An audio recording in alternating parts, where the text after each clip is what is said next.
I was just going to say classic Superhero Slate style where the opening of the show is just us trying to figure out the opening of the show. It's not a bird, it's not a plane, it's Superhero Slate. It's a modern podcast where we talk about everything that's great.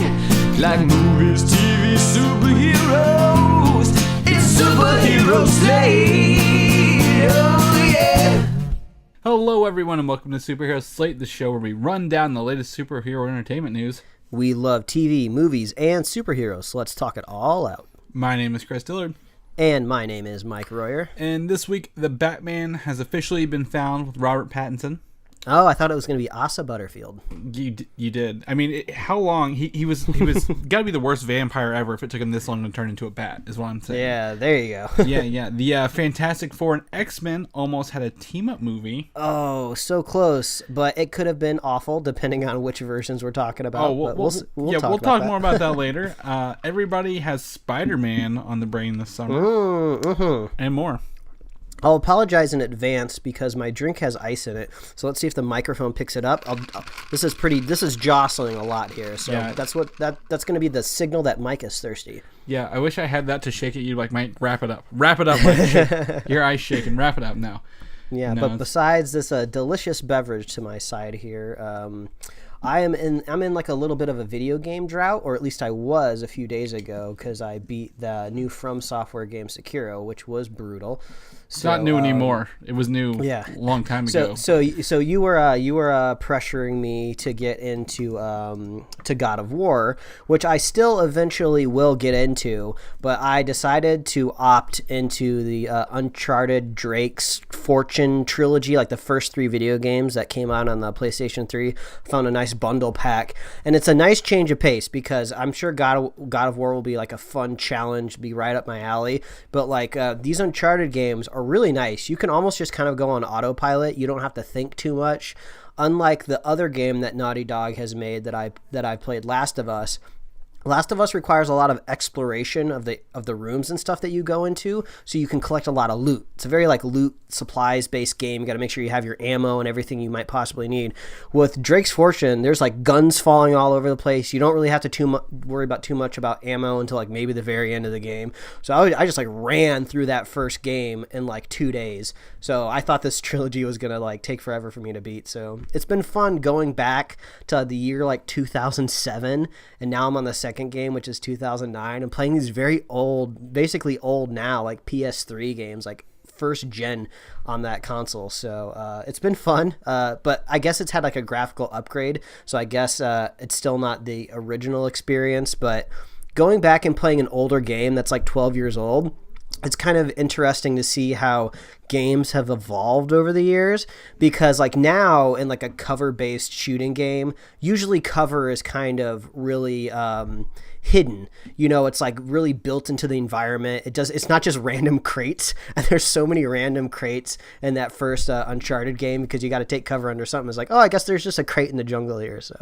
I thought it's been pretty fun. But it's been a nice change of pace. But I know while I was playing Uncharted, you were out doing other things. I actually got it. So it's June now. June is E3 month, so we talk about video games a little bit for a couple weeks here. Yes. But I actually got Smash Brothers for the Switch this week.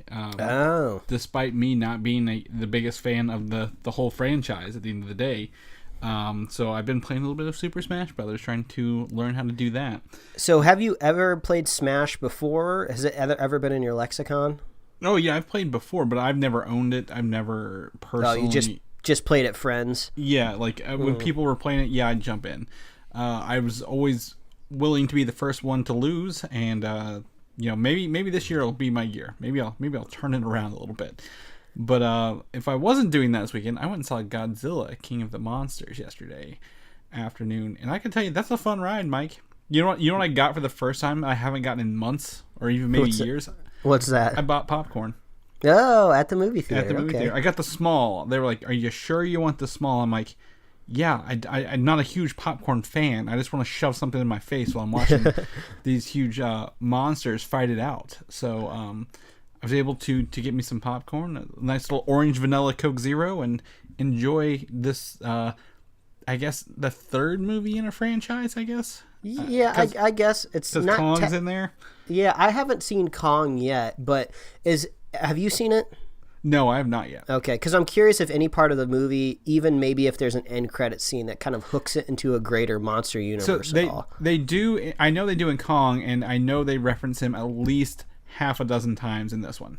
Oh, really? Yeah, like they are. In King of the Monsters, there's no question he is part of this. Okay, gotcha. So, I don't know much about the first one, but like there are maybe a dozen monsters in this movie, and you don't even like know it until you go in. I had a really good time. Like, it's such a fun time. Well, I mean, that sounds much better than the awful time I had watching this new Netflix movie written by the guy that wrote the first Thor and X-Men First Class, and directed by Mick G, which I had always heard the director's name before, but I'd never remember what he directed in the past. Charlie's Angels. Yeah, that's what he's most well known for. And there's like one or two other ones that I was like, oh, I think I remember watching that movie. But it was a movie on Netflix called Rim of the World, and it is a bizarre movie, and it does not help the brand of Netflix when it comes to original films. It's definitely still a place where you watch series. It's very strangely mature for a movie that's really directed towards kids, and not in the way of just like, oh, when we watched, kids movies growing up and they were okay with them being a little bit more scary and edgy. Like, no, there's just like these random kind of crude and crass jokes in the film that I don't think a parent would want their kid to watch if their kid was the same age as the characters in this movie. And the first half of the film has these kind of forced cameos from like YouTube or like Twitter or Vine stars, and the characters don't fit within the plot of the movie, so it just kind of seems like, oh, we got to give these stars a couple minutes in the film so they'll retweet it and gram about it when it comes out, and then they just disappear or they just straight up die at the beginning of the movie. And it's about these kids in summer camp, and then the planet is invaded by aliens, and it's up to them to save the day. But it's like, it's described as like a middle budget movie, but they're stretching that middle budget a little too far because there's some really kind of cringy CG. And the worst offense this movie has is about halfway through. You may see this in the trailer if you've watched the trailer. The kids like hit up like an abandoned like department store or something to change their clothes, and they change from head to toe in logoed Adidas gear, Adidas shoes, Adidas sweatpants with the logo on it, Adidas jackets with the logo on it, Adidas like hats and like headbands and stuff. And they're in that for the second half of the movie. And I couldn't even finish the movie. I was like 35 minutes into it. I was texting you guys in the group chat. I said it was awful, so I just fast forwarded way to the end of the movie just to see what happens, and it's exactly what you think happens. They save the day. They're cheering, looking up at the sky, jumping up and down, head to toe in their Adidas gear. I was like, this is hot garbage. Do not watch Rim of the World. So there you go. I should have seen King of the Monsters. I wasn't going to watch this to begin with, and 10 seconds in you describing it, I tuned right out. So, yep. I mean, that you've definitely convinced me not to renew my Netflix subscription to get that, to watch that. On Netflix, however, no, not Netflix, Amazon, was it Good Omens came out this week? I want to yeah, they're really pushing that. You usually don't see a whole lot of advertisement for streaming stuff, but I've seen Amazon pushing some stuff in my social media feeds. I think there's a billboard out here in LA for it. So yeah, they really want you to watch it. Yeah. I don't know. It's got some interesting people in it, so maybe I'll check it out. Yeah, I think that's on my queue now that all the stuff's kind of wrapped up a little bit. I got my Sunday. We got our Sunday nights back, Mike. So that's a plus. Oh yeah, I saw a line at the store today in front of the Red Box, and I looked over at my wife and I was like, "That line is because Game of Thrones is over." But I've been hearing so many good things about the miniseries Chernobyl. Apparently, it's fantastic. Not really in line with the stuff we talk about on this show, but go check out Chernobyl. I guess people are saying, do not cancel that HBO subscription. Go watch Chernobyl. But I guess we have like two more things we should jump on here before we get into the news, because Chris, I was looking at your news sheet that you brought up. We got a lot of bullet points here, but there was two kind of pretty important things that came out this week that we couldn't really fit like a whole segment on. So do you want to take the first one or the second one, or did you not check any of them out? I didn't. So I don't care about Death Stranding whatsoever. Just to lay it out there, like I've seen the first trailer, I've seen some gameplay. This is not in my wheelhouse whatsoever. You got to watch this second trailer. It is totally Hideo Kojima all over the place. This trailer is like 9 minutes long. It doesn't clear anything up. It just makes things seem even weirder, but you kind of do get a little bit more plot. It looks like you kind of understand what Norman Reedus is trying to do in the game, but it doesn't really explain anything. And then there's tons of just like weird Kojima stuff all over it, of just like flaming skeleton soldiers. And then like, I think they call the baby that keeps being referenced in the trailer, maybe they call it like a breach baby. Like the baby actually has like strategic powers to it. I think it helps him connect to another dimension or something. It seems crazy and all over the place. So I think a lot of this video game stuff is starting to crop up because E3 is next week, so we'll probably learn a little bit more. And we like talking about E3 on the show, so stay tuned next week. But we also got the first trailer for Pixar's Onward, which starring Tom Holland and Chris Pratt. You know, it seems like they're staying within the Disney family for this one. The trailer looks a little bit like looks a little Hotel Transylvania-esque, which is kind of surprising since that style seems very DreamWorks. So they are essentially elf brothers. That's right, they're elves, right? In a fantasy world that doesn't seem to be Earth, because in the trailer you can see like 2 crescent moons in the sky, so it's a totally different.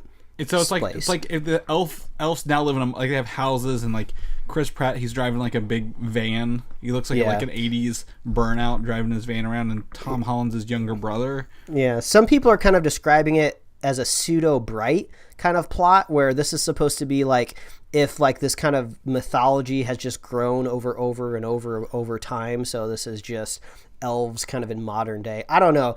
I trust Pixar because they have a pretty good pedigree, but the trailer didn't particularly sell me. It just kind of seemed like standard jokes that you might see in this kind of motif, but you got to see 2 unicorns digging through a garbage can, and then when they caught the unicorns, they hissed, which I thought was actually kind of funny because I'd never seen a unicorn hiss before. So we'll see how this goes. Yeah, I gotta say, I mean, like some of my favorite Pixar ones lately, like the trailers for Inside Out didn't really sell me either until I saw the movie. So yeah, we've talked about some Pixar trailers on the show before in the past couple of years, and I think I've said every time their trailers are always bad. They never really get you hyped.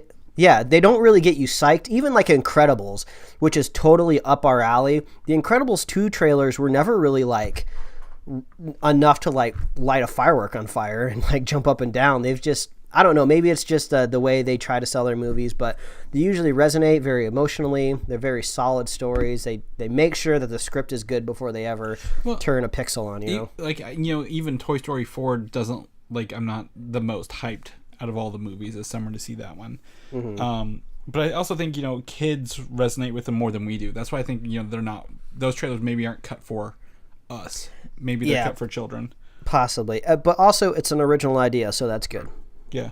No more sequels. Yeah, I think they said they're not doing more sequels after Toy Story anyway. But anyway, we're not here to talk about all this stuff. We're talking about comic books and superheroes and all this other fun stuff. And I tell you what, this is the most DC news I've written in a long time. Yeah, I was surprised when I was looking through these bullets, man. They're really coming at us. I front loaded it with the DC stuff because we got to talk about it. I'm not running out of steam on this stuff. Like we said at the top show, the Batman, they've cast or finalized the deal with Robert Pattinson, known for his Harry Potter fame, nothing else really, to be Bruce Wayne and Batman in the upcoming The Batman movie. Nothing else at all. Yeah, I'm looking forward to this. I think I've always been excited for standalone Batman movies. They've always been fun. Even when I was I feel like they've made the movies appropriate to my age.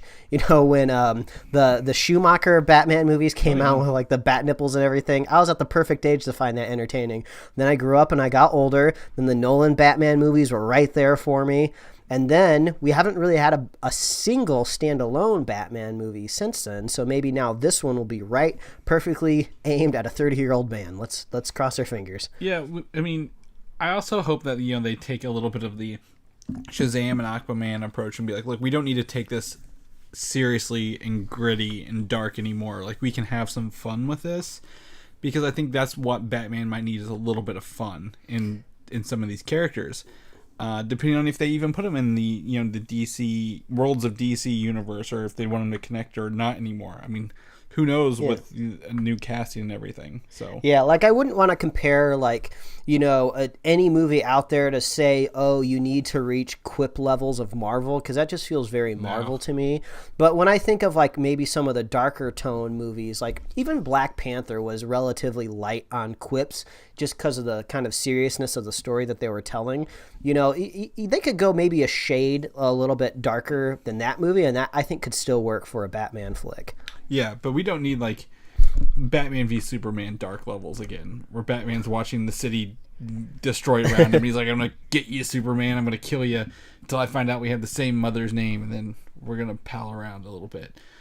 But so Robert Pattinson's there. There's also, you know, reports there are lots of characters in this film. Some of the reported ones are, again, Penguin and Catwoman being like the main two villains, with a new take on the Riddler, new Alfred. This is like the fourth Alfred in 2 years right now, and new Commissioner Gordon for this. So no J.K. Simmons returning as that as well. But I think the most surprising news is that this movie may introduce a new Robin for the DC. So I think this could really be the way that you stamp a Batman movie and make it original, make it fresh, and make it your own, making something we haven't really seen before. There's been iterations of Robins in other Batman movies, but they really haven't been a huge focal point of the film. You know, it's still always been a Batman movie. So maybe now we can really take a look at Batman in a different way if we really flesh out a Robin character. And this could be the first time we get to do it in a serious way. Like Nolan eventually got around to Robin, but it was kind of more of an Easter egg type of situation. So I'm excited for this Robin. I don't know if you have been seeing this on Twitter or not, but there's this trend on Twitter where people ask for unpopular opinions of things that are popular, and there's been one floating around of what's your unpopular opinion about Batman, and people are sharing all these like really dumb things that it's just like, of course Batman is not a good father figure because he's a superhero that who fights bad guys at night. He's a vigilante, so this isn't an unpopular opinion, and you just don't understand the character of Batman. So stop complaining on Twitter. But that's what makes me think about Robin here. He doesn't need a father figure. He wants to be a cool badass. So maybe we'll get something like that in this film. Yeah, and also, you know, the only Batman we've had, or the only Robin we've had in movies was what's Chris O'Donnell's take on him, and he was already like 30 playing like a 15-year-old kid. So despite the fact I also enjoy Batman Forever, but like we could use a real life Robin that people could take seriously. So yeah, those are basically kids movies, and we were kids when they came out, so it worked then for us. But let's get a fresh take on. No one took superhero movies seriously through the 90s. I mean, that's I mean, even, you know, yeah, it's just a product of its time. So let's get some new stuff here. I did not know this, but I heard this on like Tuesday. But apparently, Ray Fisher and Ezra Miller's contracts with DC expired last week for their roles as Cyborg and the Flash, and I don't know if they've renewed them or extended them, or if anything has even happened on the back end. But their initial contracts apparently are up. If they didn't do anything with them now. Yeah, I mean, I don't know what Ray Fisher is up to because I haven't really tracked this guy out there in the world. Maybe I would have if he made a bigger splash as Cyborg in the Justice League. But Ezra Miller is still within the WB family because he's doing the Fantastic Beasts movie. But like his kind of stock is definitely going up out there in Hollywood. So I would assume if his contract's getting renewed, he's probably going to want something a little bit more strict, set in stone. He probably doesn't want to be thrown around, not really knowing if he's going to play the Flash, when's his next movie going to happen, like where's his director. I'm sure this type of caliber of actor doesn't want to deal with that crap anymore. And also he's going to want to be paid more money as he makes these Fantastic Beasts movies. But since we're getting a brand new Batman and we're rebooting a lot of these other movies, I could definitely see them just like letting those contracts expire and just coming back to those characters in a couple of years, you know? Yeah, I mean, honestly, like The Flash is about the only movie I know that might still be in production. You know, despite what a handful of directors being attached to it and off of it and back onto it, but it has writers, so I think he is. But I mean, I think we were past when the original Cyborg movie was supposed to release anyway, so I think they've got him in Doom Patrol. Maybe they just let him rest for a while. We don't need a second Cyborg anywhere, but But also the Flash is on TV, so maybe these characters are just gonna take a breather, put them on the bench them for a bit. Apparently, Ray Fisher is in the newest season of True Detective. I don't know if season 3 is any good compared to season 2, but he's out there getting work, so that's good. I've heard it's better than season 2, but season 1 is like still the best one because how do you top that? I don't know. Crossing my fingers for you, Ray. Yeah. But in the Suicide Squad, Idris Elba people were like, oh, he's going to be playing Deadshot, and that just wouldn't be fair to anybody. So I think the news is now that Idris Elba is reportedly playing the movie version of Bronze Tiger. Now, as you see, Chris, here, I am slowly highlighting the words Bronze Tiger, and I'm copying, and I'm going to paste in Google to see who this character is. He's an Arrow, played by, Michael J. White, I believe. He's a martial artist. He looks like Black Wolverine. Yeah, he has the claws. That's right. Yeah. Okay. Yeah. Okay. But apparently, he's like a frenemy relationship with Deathstroke or maybe Deadshot, one of the two, and he is like a huge martial artist. So like a world famous martial artist. So, I don't know. This movie, every time I hear news about it, I'm not surprised, but I'm also like, do I even care about a Suicide Squad reboot by James Gunn or sequel? Whenever I know Guardians 3 is really what we want him to do right now.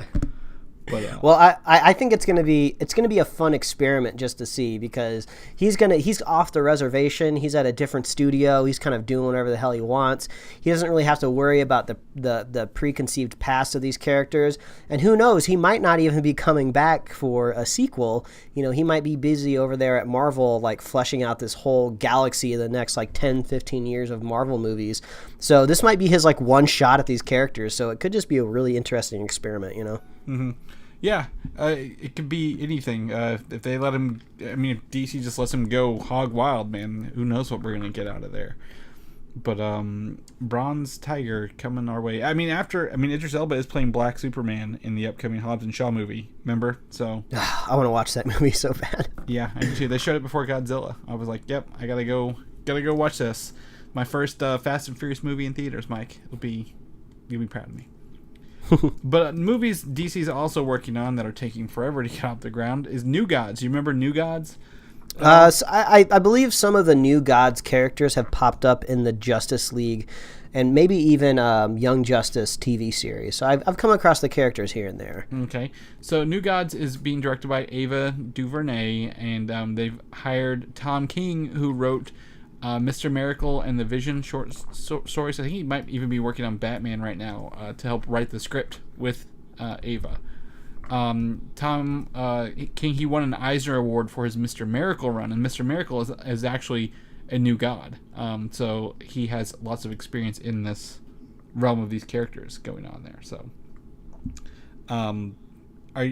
have you read any of his stuff? Did you read the Vision short series, like the 12-issue miniseries? I haven't got around to it, but I'm still trying to figure out if Ava DuVernay is going to be able to kind of tackle something like poppy and culturally like this. I know she did A Wrinkle in Time, but we obviously, or at least I obviously, didn't go see that because I didn't hear very good things. And she's done some pretty intense work like Selma in the past. So I'm just trying to figure out if she'll really nail this. Is she the type of director that really wants to do these big budget action movies? I mean, I hope so. That would be cool if she could kind of like really nail this down and figure it out. Yeah, and like I said, with him writing it, maybe he writes it and she just directs it, and it's a good balancing act for both of them. Mm-hmm. So yeah, I really want to read Mr. Miracle. Apparently, it's a really, really good series. Friend of the show, Brian's recommended it several times. I just never. I wanted to wait till it was all done. I didn't want to read it monthly for a year. So now it's done. Maybe I'll wrap it up. Another movie we're always talking about being in production over there is Booster Gold, and apparently a script has been turned in for this movie. And Greg Berlanti, who is the director and producer for this, is very happy with this script. So they're just waiting on the green light from DC and Warner Brothers to make this movie. I mean, I liked his directorial debut film, Love, Simon. Very different type of movie, I'm sure, but it had heart to it. It had humor. It had everything you want in a film, and I think after seeing Shazam, I can totally see Booster Gold working a little bit more over there. Shazam was very entertaining, very fun, and Booster Gold, he's kind of like this. He's kind of like this cocky type of superhero. So I think this could work. I think now I can start to envision it a little bit more. Mm-hmm. I want to see the time traveling Booster Gold. I think that would be really interesting if they added that into the DC repertoire. And, because, his whole goal is essentially kind of like Biff Tannen in Back to the Future. Yeah. He knows the future, so he goes to the past and builds himself up to be this hero that's not really it, So I don't know if this is a Booster Gold power, or maybe eventually we'll have a DC superhero that does have this ability and he's put to film, but a character that can jump through dimensions. Because wouldn't you love just to see, since Deadpool did that in his film where he was jumping around the timeline and seeing these different things, I would love it if a character would jump through different dimensions and he would go back to like the Michael Keaton Batman, and you wouldn't actually maybe see Michael Keaton, but maybe he would be on a roof and you'd kind of see a scene playing out from a different angle, and then he would kind of go to like a Batman vs Superman or a Justice League movie, just so they could kind of finally acknowledge that like these DC movies have been going on for so long and they're all these different dimensions. So I don't think Booster Gold has the dimensional properties, but that makes me think it that way. Yeah, they could. I know the TV series are leading up to the Crisis on Infinite Earths kind of crossover this fall. Mm-hmm. Maybe the movies could deal with the multiverse, the DC multiverse, and stuff like that. Because there is, I think, was it Earth 3 is the evil versions of all the superheroes, like it's inverted. So like that would be cool if they were maybe the villains. Like they think it's Batman, but it's an evil Batman. But he doesn't have to have the goatee. But yeah, Hitler Batman. There was definitely a Hitler Earth that they put in the crossover before. Yeah, that was that one with Supergirl, wasn't it? Mm-hmm. Yeah, but so Booster Gold. We could be seeing this on the calendar. Maybe they make some announcements this year at San Diego Comic-Con to let us really know what's up next. You remember Joker's a movie coming out this year? Cause yeah, I finally saw another trailer for it this weekend for the Godzilla 2. So. It's around the corner. Have you had a chance to watch anything on DC Universe yet? The pressure, it's coming. We are technically not in the summer yet, which is when I said I would watch these things. When does summer hit for you? I think the official start of summer is somewhere in June. Like, we're in the month, so I got to start watching this stuff soon. But who knows? We're supposed to be getting a Warner Brothers streaming service. I still think this whole DC Universe is going to crumble and just get folded into its bigger mothership. But that's besides the point. So, have you or have you not seen anything on there? That's my long-winded way to say no, I haven't. Okay, that's what I thought. So, I've seen the pilots of, I think, all the shows. I did not watch, was it Young Justice? Because that's technically season 3. But I have this ready to roll. I think I'm going to watch this and report back next weekend what I think on it. So yeah, I saw the actor that plays Swamp Thing has been quoted saying that it is the Cadillac of suits. So apparently this guy is familiar with dressing up in suits, and he says this is like the coolest one he's ever worn. Yeah, I've not heard any reports since production was stopped on episode 10. Mm-hmm. So they've got, what was it, if they do one a week, 10 weeks to wrap up and edit all those things. But I've heard people really enjoy Swamp Thing. I remember vaguely watching maybe his old movies from the 80s. I think it was the 80s, maybe early 90s, but I've just got no affinity for Swamp Thing just yet. So yeah, I'll watch it. I'll let you know how it goes, Mike, so you don't have to hold your breath waiting to see what it is. Thanks, man. You're welcome. Also on DC Universe this fall is Harley Quinn coming, and we had another new promo image at Harley Quinn from the voice actress Kaylee. How you pronounce her last name? Coco? I don't know. Quico? I don't know. We mess this up every time we see her name. Yep. Penny from The Big Bang Theory. There you go. So, the new image says fall 2019, and blood splatters on her arm while she's swinging a baseball bat. Yeah, it's a good drawing too. Whoever on their art department put this together, really nice lines. I'm loving the strokes there along the arm. Good job. Yeah, I think this is Paul Dini and Tim.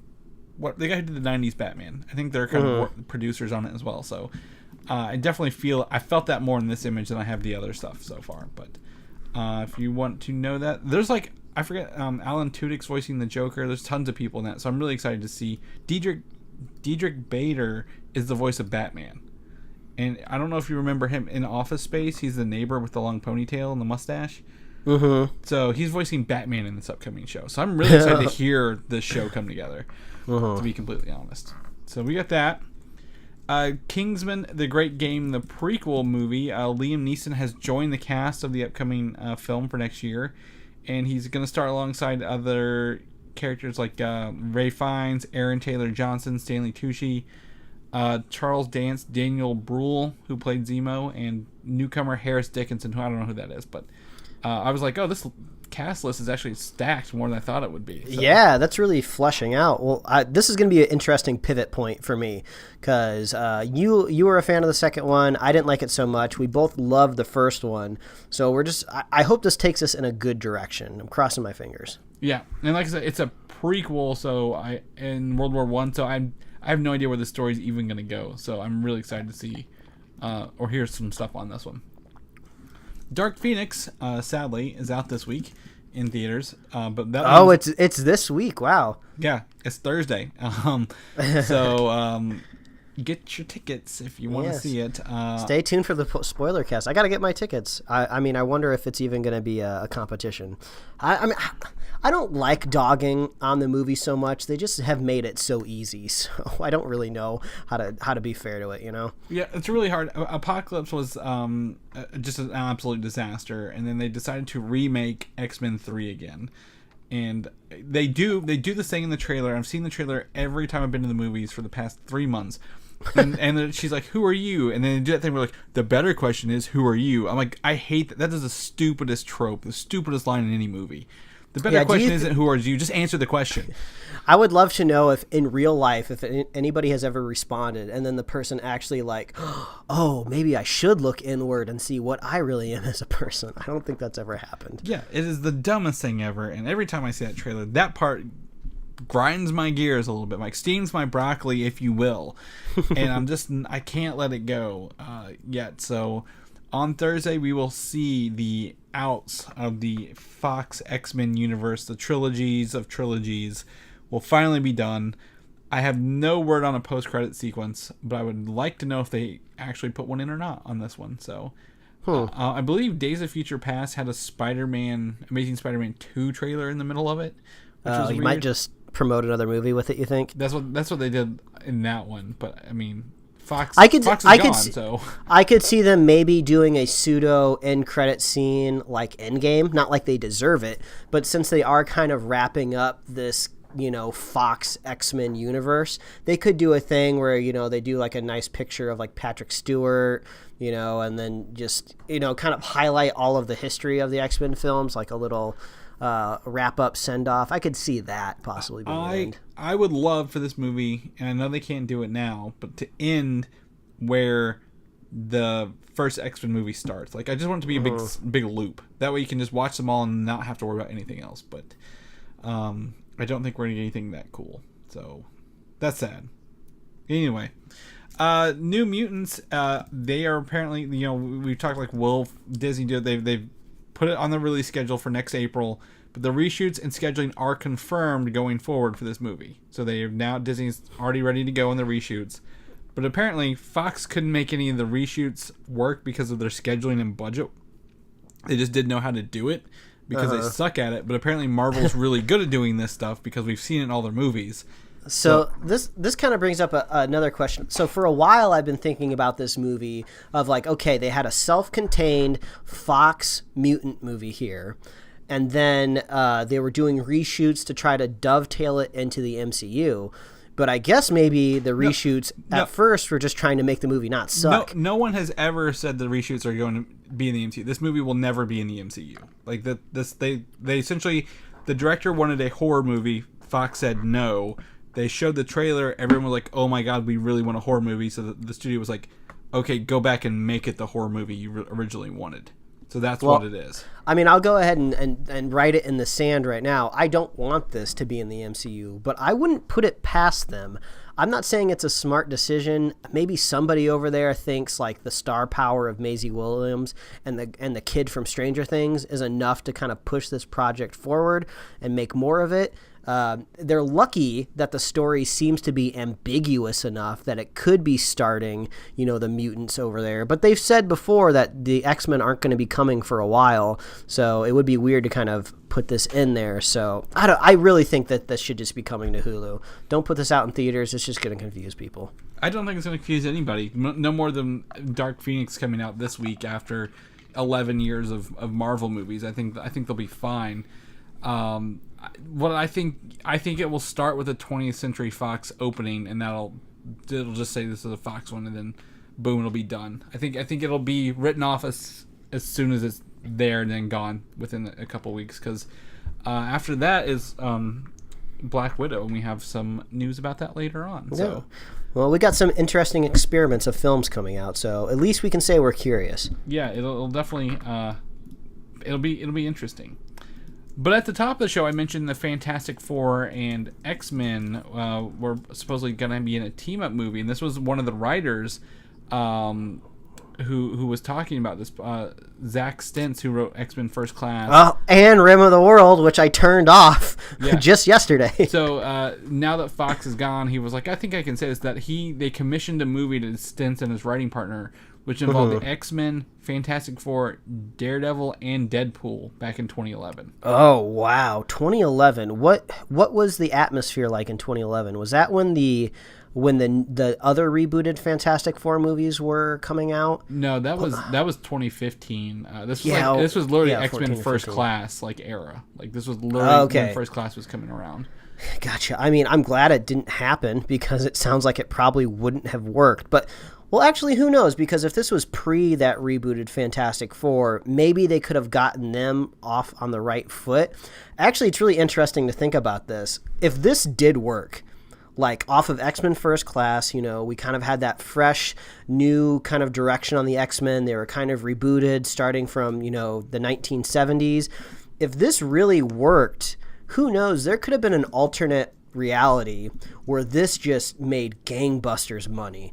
And then Fox could have just turned everything around, and maybe they would have been too expensive for Disney to buy them. This could have been a totally different landscape we could be living in with superhero movies. But more than likely, it probably just would have came out, and it would have tanked, and we would have ended up exactly where we are right now. Well, I mean, what was cool is, even though you don't like Rim of the World, I mean, Zack Stentz' First Class is a good movie for the X-Men. Like, I really enjoy First Class. They had Paul Greengrass almost directed, who did like the Bourne 2 and 3 movie, and I think the new Jason Bourne. So I think the action could have been really good, but what would Daredevil look like in 2011? Like, what's that Daredevil look like? Yeah, pre-Netflix. I feel like this movie would have been rushed though, because they were still in the age of the MCU trying to compete with those guys, and Warner Brothers already fell for the mistake of just trying to get everything up and running way faster than they could keep up with. And I could see them doing this too. Let's throw all of this in a movie and just see if it works. And it's just like, oh well, great, we have all of these undeveloped characters that we don't care about.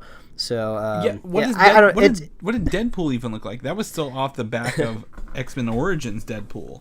Yeah, would we have even gotten the Deadpool we have now? I'd much rather have two Ryan Reynolds Deadpool movies than this crossover movie, no matter even if it would have been good, Yeah, I mean, this is a wild idea, and there's no story in my head that would make any of these four groups of characters work. So I'm glad it didn't, but that's a fun thing. Stentz wouldn't even say the title because he was afraid, because that's how secretive they had this made. So probably because there's a chance that maybe this title could crop up again in the future. He knows Fox isn't there anymore, but there's still a chance that they could pull in that title, or I don't know, maybe he still wants a chance to have his name on a script in the future or something. Yeah. Like maybe he won't write the next X-Men Fantastic Four Daredevil crossover movie, but if they even take like one idea from that script, maybe it's enough to just get his name on the credits and get a nice little paycheck. Who knows? Yeah. Well, maybe after they announce the next movie, he can come out and say, "Oh, this was the title of this old one." Man, this sounds wild. I would love to see that rough draft. Yeah, I'd watch that script. I mean, how do the meetings about that just sound wild? But anyway, we're gonna look to the future with the Spider-Man 3, and that's the Homecoming threequel, Far From Home sequel. Apparently, last week we talked about Deadpool maybe saying his MCU debut in there, but apparently that's not the rounds. But Venom is more likely to appear in this movie. They're really Sony is pushing to get Venom in there, and we're not sure if that's Tom Hardy's version of Venom or not. We know the movie came out last year. I've not heard any details or heard even the word Venom uttered since November of last year, you know? Yeah, it makes me wonder if they still don't know quite what they're going to do with them, because I don't think anybody expected it to be as successful as it was. So maybe they're really trying to rethink strategically where they put the character. It makes sense on a timeline of if you eventually wanted Venom in a Spider-Man movie by the third film. I think it would be maybe enough time, because you'd probably have a second Venom movie by then. So you would be seeing the Venom for the third time, and also Spider-Man, on his own for the third time. So everything's lining up there, but man, I don't know. We'll have to see what the second Venom movie does, because we know how I felt about the first Venom film. Well, the last time Venom appeared in a third Spider-Man movie, we literally got Spider-Man 3. So. Oh yeah, this would kind of almost feel like a remake, wouldn't it? Just like Dark Phoenix. a little bit of a parallel there. So I don't think it's going to come true, but you never know. At this rate, I would love to be surprised. In the next 5 years. I bet Kevin Feige, being the producer that he is, I'm sure he's impressed by the success that the movie made. So I'm sure he's patting people on the back over there. But I can't imagine Feige, as like kind of the craftsman that he is, watches that movie and goes, "Oh yeah, I definitely want this type of world touching my world." I don't think he thinks that at all. Well, he notoriously hates Avi Arad, who was the producer on Venom and the Sony stuff. So I don't think this is going to happen at all. Like, if it does, it's going to be a Marvel version of Venom. I wonder contractually how much say Disney, the MCU, and Feige has of whether this character shows up in the film at all. It'll be interesting. Well, I mean, at that point, they must be like, "No, we're not making this movie anymore." Or they'll be like, "We'll put Venom in, but if Tom Hardy is the best, we'll put him in. If not, we'll recast him. If not, we don't care what you say." I don't know. I don't even think they touch it. I don't think they want them to be connected later on. So, I don't know. But the Marvel does have a lot of interstellar connections going forward. So if they want to use Venom as his alien symbiote, because that's what he is, they have a lot of freedom to do so going forward. But if you don't, that's okay. You can get your Venom in the upcoming Spider-Man animated series season 3 called Maximum Venom. So the whole season's called Maximum Venom? Yep. Just like the new Guardians, I think season 3 was called Mission Breakout, which is the same title as the other one. So the whole series will focus on one, I guess, villain or one title. So I really, really hope all of these Disney XD superhero stuff comes to the Disney Plus service, because I've really been wanting to watch the animated Guardians show. I've wanted to see what they're doing with Spider-Man. I think I saw like the first episode on YouTube, but it's like I don't have cable. I don't have access to like a Disney XD. Please, I hope it comes to Disney Plus, because I want to see all this animated stuff, but I just can't get my hands on it. So this sounds cool. I mean, I like their little animated universe, because they can kind of just do whatever the hell they want, Yeah. I mean, they will literally create whatever they want. I want to say, I forget what season 2 was called, but they tend to give it a new name for every season. Like Avengers Assemble was Black Panther's Quest last time it was on. So yeah, it sounds like they're doing overarching storylines per season then. Yep.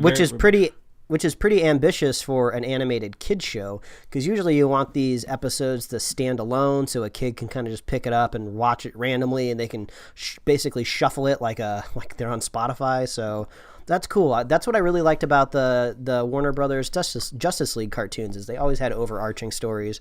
So man, come on, Disney Plus, gimme. Yeah, and this is the same production company, the Marvel Animated Studios, who's also working on the Offenders stuff as well. So will they cross over? I doubt it, but we've got some hope in there as well. So you can get your Venom with that in 2020. Spider-Man: Far From Home is our next excitedly looking forward to superhero movie. And the final trailer leaked online, but probably just wait for the official release. I don't think there's any spoilers in there. The quality is just someone filmed it in a theater because they showed it in a theater on accident. It looks fun. I'm really excited for this. I want to see the last Phase 3 movie. I want to see Spider-Man in the summer. I want to learn about the multiverse. We got Mysterio, Mike. What's not to love about this so far? They even have a good cross-promotional soda. And the Doritos that we bought this weekend had a Mysterio on the Cool Ranch and Spider-Man on the nacho cheese. So I know that's one thing that's really special to the two of us. Is we like those and Dr. Pepper. Well, no, we love the cross promotional stuff. I do. Whenever like a big movie brand teams up with a snack, that's like the perfect Venn diagram for the two of us. So I'm gonna try to get some of that dark berry, and if they're not selling it at the movie theater, I'm gonna sneak it in. Oh, they won't be selling at the movie theater. They're gonna be selling that red and blue popcorn everyone told me not to get that I'm gonna get. So. That's everyone right. He wants it even more now that it's taboo. Yeah. You tell me not to get it. Guess what I'm going to do? I'm going to double down my efforts to get this. So, going to do that. But we got a new still from the movie with a scene from Spider-Man, Peter Parker, working with a character called Dimitri.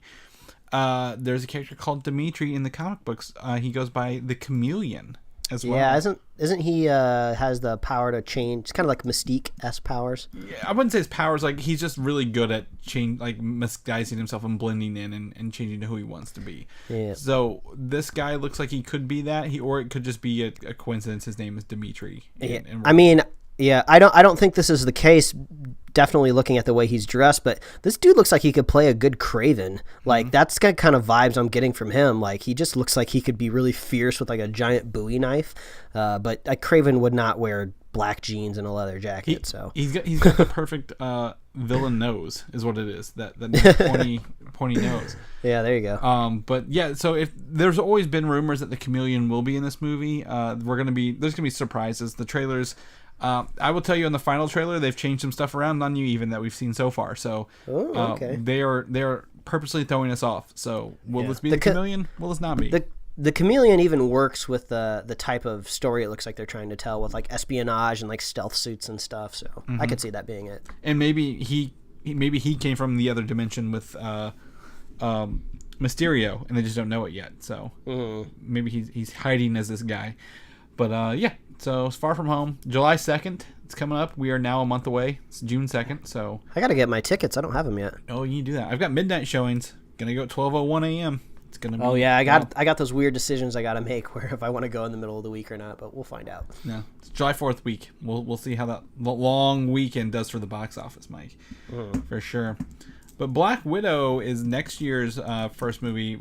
They've not officially announced this yet, which sucks, but they are filming this movie in Norway right now. They have set photos for the past week of Scarlett Johansson in her red hair, running across a mountain, filming her like doing a workout. Looks like a Nike commercial, the way she's running across mountaintops and the helicopter's filming her. There's also, I don't have any photos of it, I don't have any way to show it, but there's apparently a part of her walking into a pool with something red and glowing in her hand. Could it be the Aether? The Reality Stone?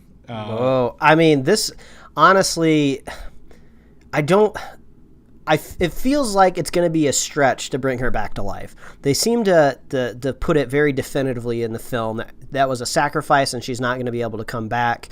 And she's been in this film franchise for a really long time. She's finally going to get her own standalone movie.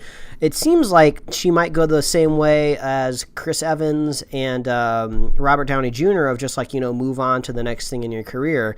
But I guess maybe she has urges to get her own film franchise off the ground because, I guess Captain America and Tony Stark can retire very peacefully because they had their own trilogies, and maybe she's like, no, I want mine now. I put in all my work. I want my Black Widow movies. So maybe they do bring her back to life to maybe give her own trilogy. Well, possibly. I don't know if she's going to get a trilogy or a standalone, maybe like the Incredible Hulk kind of thing.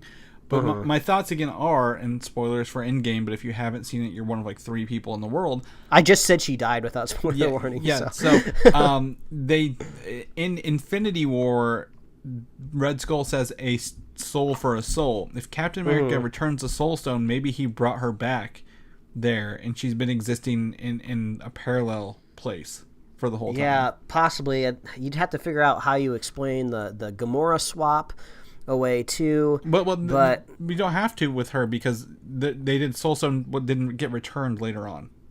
Thanos atomized it. Remember, he said he reduced to atom. Oh, so what you're trying to say is this Black Widow movie is not set in the current timeline that we're watching. This could be maybe in the alternate reality that Cap goes back to live with Peggy, right, maybe, because he didn't use his suit to come back at all. So maybe she used the suit and went back and landed somewhere else. Yeah, I don't know. I hope whatever it is, if they decide to bring her back, or if it happens to be another dimension, I hope it's just very clear and very straightforward. I don't want them to bring up the classic whiteboard scene where they're showing all these branching timelines to explain why she's still alive. It seems like it's probably just going to be a prequel. It's going to be this one-off film, and if that is the case, I would love it to at least launch a new character. I think it should still be her movie, but it would be cool if, I don't know, maybe she's running through a lab, and I don't know if she kind of like how we saw Wolverine in one of those other X-Men movies where he's like all vicious with all those cables on him. What was that? Was that Apocalypse? No.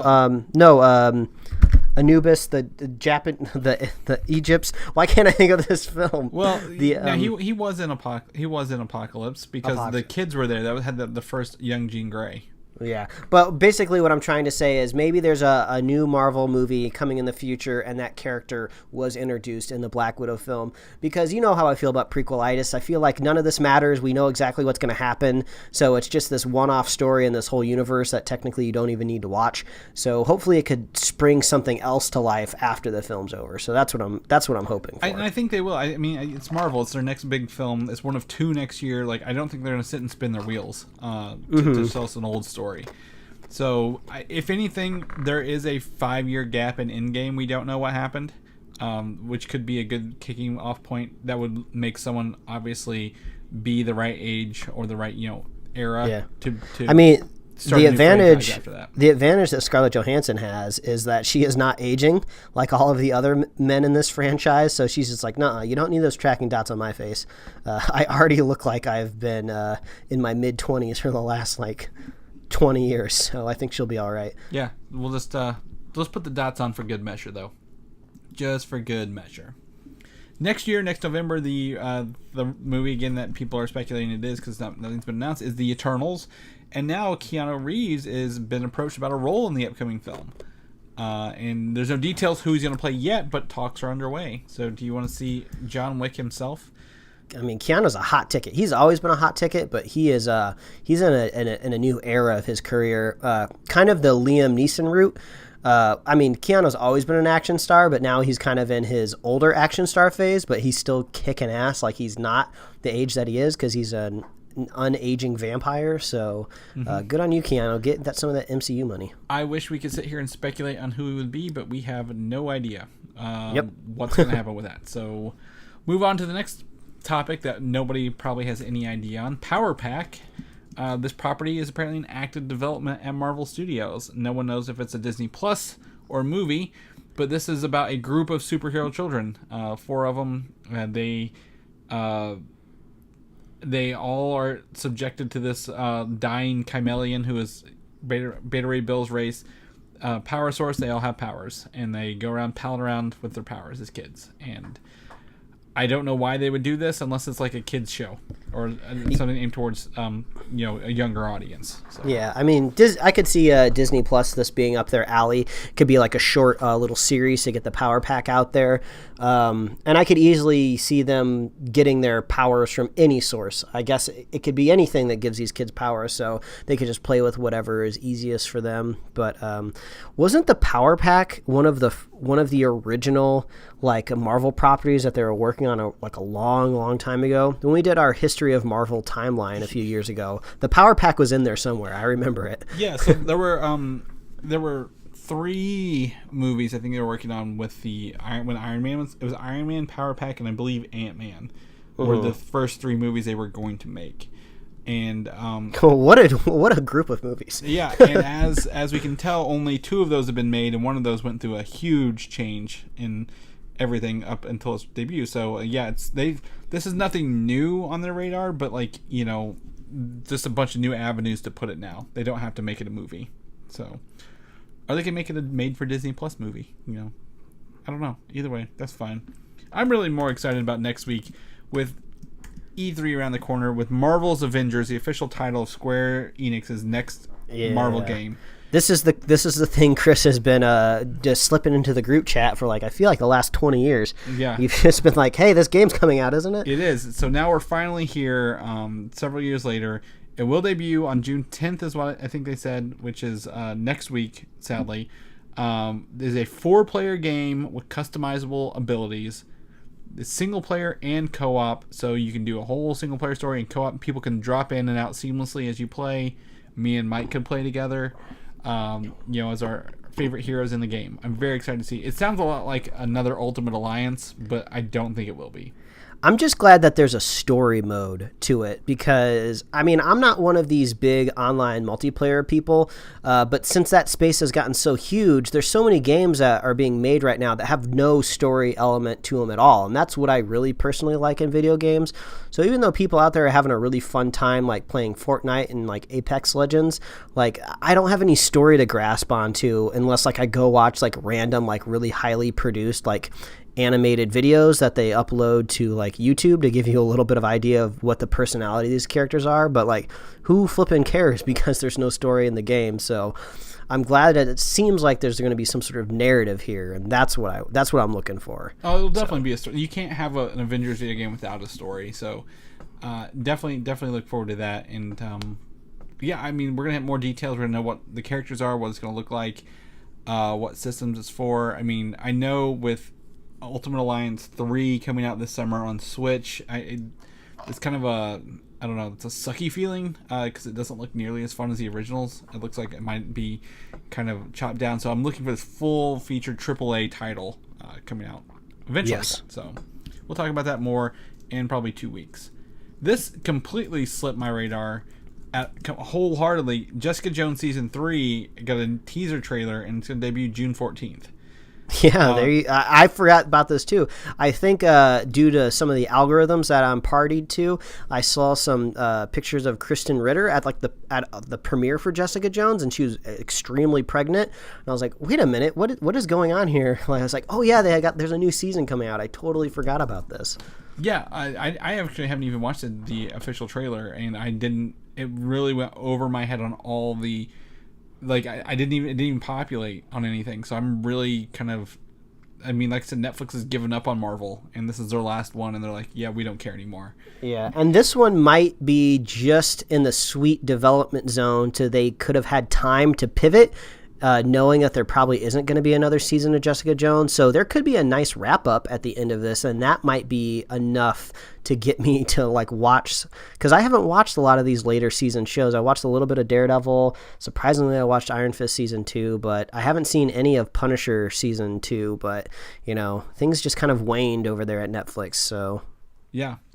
Here we are. The last one, the final hurrah, if you will, so June 14th. Netflix is cranking out tons of shows, though. I give them that. And I don't know if you've watched this or not, but the Dark Crystal Age of Resistance got a full teaser trailer for the upcoming show. And I just have to say, what is the Dark Crystal? And I know what the original is, but this looks creepy as hell. The puppets don't. I love Jim Henson, but these don't settle with me at all, man. I'm having nightmares over this. Yeah. Stuff. I have weird thoughts about this. So I watched the Dark Crystal growing up, but I think if I remember correctly, I'd only ever watched it maybe once, and I was pretty young, and I don't retain any of it. So there's no nostalgia here at all for me, except for I'm just kind of familiar with kind of what the look and feel of it was. So this seems to be matching the same look and feel. So we're kind of in this weird zone to where I'm not too familiar with the history of the first Dark Crystal movie, but I would assume if you're kind of going this very heavy sci-fi route, they were able to get away with using puppets because that's all they could really do to kind of create some of these big, impressive creatures. You know, you don't want the computer technology wasn't there to be rendering it the way they wanted to render it. So they probably went puppets for a lot of things just for practical reasons. So now that we're in the year 2019 and you're seeing this new Dark Crystal with these puppets, you're like, oh, well, this is kind of neat because you're hearkening back to the original age when Jim Henson was using puppets. But also there's this conflicting part of your mind that's just like, well, you don't need the puppets anymore. But the puppets still kind of give it this very kind of interesting aesthetic. So I'm kind of hoping maybe they marry the two a little bit to where it's just like, oh, maybe they can do really cool things with puppets now, because if they can't get it to move exactly how they want it to do, they can go in there and do some like rotoscoping and get some really cool like motion to puppets. So maybe it'll be this cool hybrid, you know? I mean, I can already tell you there is. Watching this, like, I'm like, puppets need strings and people moving them or in them or around them. And there are shots in this, I'm like, oh, they are moving them without anything. Like or like they've cut it out and put it over a green screen and done some flying and some movements. And I think, you know, we are in a thing where you don't need the puppets, but because of the fan base of the Dark Crystal, the Dungeons and Dragons, the Led Zeppelin listeners of the 80s, like they're literally going to love this and eat this up and want that original feel. So I think I just need to watch. I probably watched it when I was younger, but man, those puppets, like, they don't sit well with me because they look so real and creepy. And I just need to revisit Underneath all of this is capitalism. This is what happens when you have competition in the marketplace and you have streaming services competing against each other, because whoever would have expected this series to be made, and I'm sure it's expensive. Like, you watch this trailer, there's so much mechanical, just physical things being moved in front of the camera, and that is not cheap. And I'm sure this is probably going to be like 8 to 13 episodes. So there's a lot of money here in front of the screen, and that does not happen in a world where you don't have a lot of investor money competing with each other. So we're in a like a new, like, I think we're still technically in the golden age of television. And even if we leave the golden age and enter a silver age, I still think we're going to be getting great stuff. But this is kind of this new interesting facet of just like money competing with each other. So this is going to be fun. This is going to be an interesting battle over the next couple of years. Yeah, there's a lot of properties that are probably going to get renovated and revised and revitalized, or whatever the word I'm looking for is, and Dark Crystal happens to be one of them. So I need to watch the movie and see if I'm going to watch this, but puppets! I am so weird. I am spooked out, for sure. Spookier than those raccoons I have living in my house, Mike.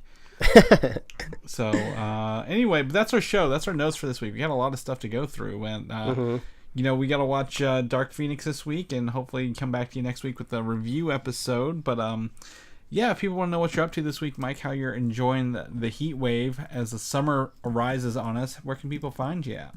Well, they can find me at Mike Royer Design on Instagram and Twitter, and you can read my webcomics at pickledcomics.com. Chris, if people want to find out if you've vacated those raccoons, if you've evicted them from your house, where can they find you? Oh, Black Diamond is coming tomorrow to get rid of these raccoons for me, because we thought they were squirrels. But you can find me on Twitter, Valdan, Valdan, or Instagram, Valdan87. You can also head over to Comic UI. I'm looking forward to going to Frankfurt Comic Con. That's my next venture out. So if you're going there, probably not. It's Frankfurt, Kentucky. No one will be there. But if you're going, let me know, and we can hang out. If people want to listen to more of our episodes and our reviews, because it's summer, we're doing reviews, it feels like every other week. Where can people find all that good stuff at? As always, all you got to do is visit superheroslate.com. That's the best place to find all the avenues we host our show and to get our show notes. So if you want to see that Harley Quinn image, if you want to see this leaked final trailer that Chris was talking about, we got all of that in our show notes.